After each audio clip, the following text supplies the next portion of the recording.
j'ai pas l'habitude de vous mentir, mais là, je suis dans les coulisses et ça se voit. Parce que juste derrière nous, il y a un petit miroir qui montre qu'il y en a qui se reposent parce qu'on est à peu près 1 heure d'une représentation au cirque de Paname d'un spectacle avec Alexandre Fetrouni qui est juste à côté de moi et je vais lui laisser la joie d'annoncer le spectacle.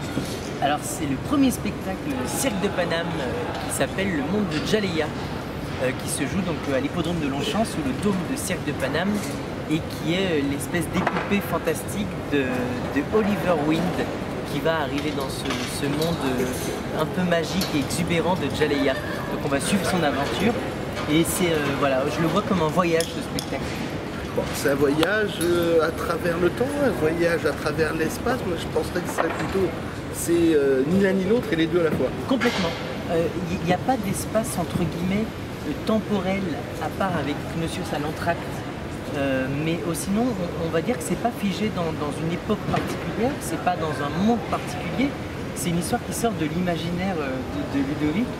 Et du coup, c'est un monde tel qu'il l'a imaginé lui et tel que toute personne pourrait s'imaginer pour s'évader un peu. Donc c'est vrai qu'il n'y a pas... on traverse, on va dire que s'il y avait quelque chose pour cibler, on traverse les éléments. Mais effectivement, il n'y a pas d'espace temporel, c'est un peu... c'est varié et flou à la fois. On arrive dans une salle qui est immense, il y a quand même des petites choses. Alors moi je vais donner des petits détails. Presque tout le monde, enfin surtout les enfants, ont un petit bracelet, pas celui que j'ai là, un bracelet qui change de couleur en fonction de ce que décide le metteur en scène. Et non pas en fonction de ce que décide celui qui le porte. Celui qui le porte, il doit le porter comme il est. Alors il s'allume ou il s'allume pas, on ne sait pas pourquoi, mais c'est comme ça. C'est comme ça. C'était la volonté aussi que ce spectacle soit immersif à plein de petits points. Donc c'est vrai que ces bracelets suivent le spectacle à des moments précis, ils s'illuminent de couleurs particulières à des moments qui ont été choisis et qui ont été pensés. Donc ça fait partie du côté entre guillemets immersif du spectacle. Mais maintenant on ne sait toujours pas ce que tu y fais. Il était temps d'y arriver quand même. Et ben moi je joue Oliver Wind, ce petit personnage qu'on découvre au fur et à mesure et qui va rentrer dans ce monde de Djaleya, qui va devoir passer, on le comprend plus tard, passer des épreuves à travers tout ce qui se passe sur le plateau et qui va se retrouver complètement conquis et accueilli par ce peuple de Djaleya. Il y a un autre, je dirais pas co-présentateur puisqu'il arrive un petit peu après toi. Toi tu arrives en gros des gradins, tu descends petit à petit parce que je t'ai vu passer tout de suite. Bon, j'avoue que je t'ai pas reconnu, tu étais en culotte courte, t'avais la petite marinière, c'est voilà. Donc bon, il a fallu que tu arrives sur scène pour que mais quand même c'est lui. Donc voilà, donc tu arrives le premier, après il y a un monsieur un peu plus âgé, enfin tout au moins qui paraît plus âgé parce qu'il a peut-être ton âge et qui va jouer, d'abord on comprend pas ce qu'il dit. Non, alors il faut savoir que je vais d'abord faire un petit point là-dessus. Tu es venu à la première. Moi je l'ai vu le premier soir. Donc c'est un spectacle qui est en création, donc où il y a presque tout à faire et tout à prouver. Et c'est aussi ce qui fait la richesse de spectacle dans lequel on fait partie. Donc il faut savoir que maintenant ce personnage qui s'appelle Gnossios et qui est magnifiquement incarné par Sébastien Svedge, je me permets de le citer parce que c'est un plaisir de travailler avec lui, j'adore Seb, je trouve ça génial. Alors il est jeune ou il est vieux? Alors je vais dire qu'il n'est pas tout jeune mais qu'il n'est pas vieux. Ah. Comme ça on laisse un peu de suspense. Bon, voilà, oui, c'est très précis ça, c'est fortiche. Hein.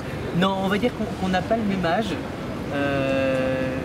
qu'il est une gamme au-dessus au niveau de l'âge, mais qu'il n'y a pas du tout deux gammes au-dessus. Voilà.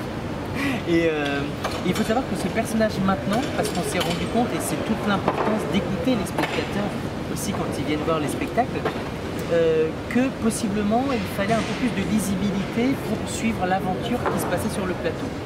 Donc ce personnage garde son clown et sa folie, mais maintenant s'exprime par moments dans le langage de Djaleya et la plupart du temps en français. Ah, donc on a quand même des petites nouveautés. De toute façon, moi je raconte pas le spectacle, c'est déjà un principe, j'aime pas ça. J'aime pas raconter, c'est pas que j'aime pas le spectacle, j'aime pas raconter. Donc, dans ce spectacle, quand on arrive, alors on a une espèce de grand arbre géant sur lequel il y a beaucoup de projections. Ouais. Il y a un orchestre qui joue de temps à autre. Ah, bah, ils font un test, Pour les vous entendez. Hein, et maintenant, il y a tous les protagonistes. Les protagonistes, ce sont des jongleurs, alors, des équilibristes. Je te laisse. Il y a un super quatuor qui font du teeterboard et du mât. Il y a un trio de mâts suspendus. Il y a Julie qui fait un numéro de contorsion dans une sphère transparente qui est magnifique. Il y a Johan Benamou qui fait un numéro de bungee. C'est quoi ça? C'est des sangles suspendues élastiques. Ça se passe en aérien et ça joue avec le rideau d'eau. Bon, si vous voulez ne pas être spoilé, ne regardez pas toute cette vidéo. Si regardez, comme ça vous en saurez plus. Voilà. Et oui, donc il y a des danseurs aussi, il y a pas mal de tableaux chorégraphiés. L'idée était de mêler la danse avec le côté acrobatique du cirque et par moments le fil conducteur de l'histoire. Donc il y a aussi une troupe de danseurs incroyables. Julia Spisser et Scorpion ont fait les chorés de ce spectacle. En numéro, il y a un duo de trapézistes aussi dinguissime qui vient du Québec. Donc voilà, j'en dis pas plus, mais il y a les numéros, c'est ça qui est toujours fascinant et agréable dans ce type de création, c'est d'être assis en répétition et d'être complètement fasciné par ce qu'on voit.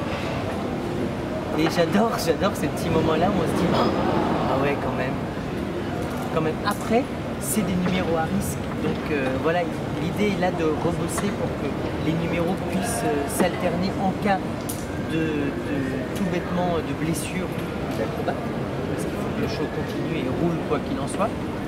Et voilà, on est une sacrée équipe, on est plus d'une trentaine, voire 40 en comptant les musiciens et les chanteurs, ce qui fait pas mal de monde.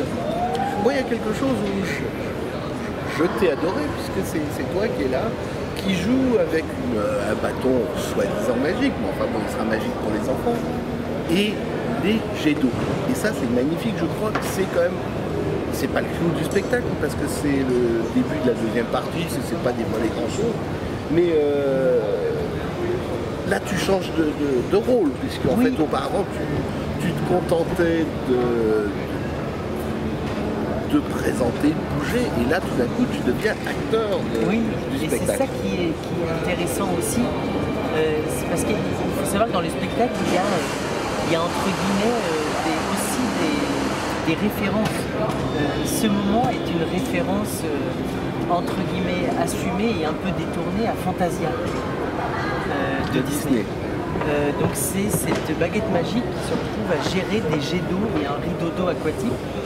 Et c'est effectivement moi j'adore ce moment parce qu'il permet un peu de folie de la part du personnage d'Oliver. Et c'est vrai qu'on entend aux réactions la première arrivée du rideau d'eau, des oh, parce que c'est vrai que c'est la première fois où on dévoile vraiment ce rideau d'eau. Donc non, c'est hyper plaisant, en tout cas je m'amuse beaucoup avec ce moment. Je t'ai connu sur son 31, on va appeler ça comme ça. Ouais. Je t'ai vu continuer dans la Grèce, dans Grise, qu'est-ce que je suis idiot. Et j'imagine que j'en ai manqué parce que tu as dû faire d'autres choses. Peut-être qu'on s'était vu aussi sur La Belle et la Bête. Sur La Belle et la Bête, donc ça fait... donc c'est pas d'hier. Un bon moment. Ouais, c'était Mogador. Il y a deux fois Mogador et une fois... moi je t'ai vu. C'était au studio des Champs-Élysées, voilà. Bon, ça fait au moins 3 fois, donc là c'est la 4e. Bon, pour une fois on a le temps de se parler un peu plus. Donc comment on passe de 3 comédies musicales à un spectacle qui n'est pas du tout une comédie musicale? Et tout simplement en suivant les idées folles d'un mec un peu fou. Ne regarde pas quand tu dis fou, s'il te plaît. Ce projet, tout simplement sur le papier, était tentant et c'est vrai que même si on est sur du quasi sans parole, on est sur une mise en avant de numéros, ça reste le cirque, on est sur une histoire poétique. le challenge, il est tout simplement différent. Et moi, j'adore faire partie de création, entre guillemets. Et là, c'est vrai que d'être de l'aventure Cirque de Paname pour le lancement, c'est déjà très gratifiant qu'ils aient pensé à nous, enfin que Ludo ait pensé à nous. Et c'est vrai que, comme je disais tout à l'heure, il y a tout à faire, donc c'est génial d'être de la partie. Ce qui n'empêche pas, là en ce moment, je suis en même temps sur le violon sur le toit à l'Opéra du Rhin en répétition. Donc c'est ouais. Donc c'est vrai que ça fait partie des petits challenges. J'adore cette œuvre, je la trouve magnifique. Et tu fais quoi là-dedans? C'est pas toi qui chante quand non, même c'est Olivier Bretman, moi je joue Motel, mon tailleur un peu fou, qui se marie avec Zeitel, la fille aînée du couple Gold de Tévillier. Donc voilà, c'est génial de pouvoir toucher à tout. Moi, c'est ce que j'aime dans notre métier et ce qui en fait la richesse. C'est comme voilà, tu l'as énoncé dans les spectacles, de ne pas se cantonner qu'à tel type de production. Moi, j'adore passer de Disneyland à Mogador, à la créa avec Valérie, Nos années parallèles, par exemple, qui est un format beaucoup plus petit avec juste un piano et 2 acteurs. Et puis venir ici, repartir à l'opéra pour faire autre chose, c'est ce que j'aime dans mon métier.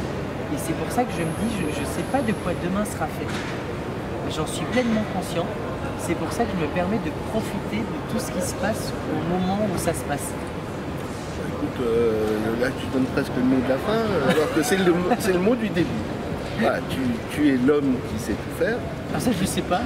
Qui peut tout faire, puisque tu nous l'as prouvé dans 2 comédies musicales. Le violon sur le toit, c'est aussi une comédie musicale. Et si j'ai tout bien compris, je ne pense pas que ce soit pour Paris tout de suite. Non, alors c'est une grosse production, il y a plus de 90 personnes sur scène. C'est une production qui vient de l'opéra comique de Berlin, Comiche. C'est les ensembles de Barikowski qui demandent énormément de monde. Donc là, à l'Opéra du Rhin, ça se monte, on sera à Mulhouse à la filature, la scène nationale en janvier. Pour l'instant, c'est une production qui n'est pas amenée à bouger tellement elle est lourde. Ah oui. Mais on espère parce que c'est une production qui est tout simplement magnifique. C'est génial, si je reviens à Cirque de Paname, c'est génial d'être sur deux spectacles qui sont totalement différents, mais qui sont aussi intenses au niveau de la richesse artistique.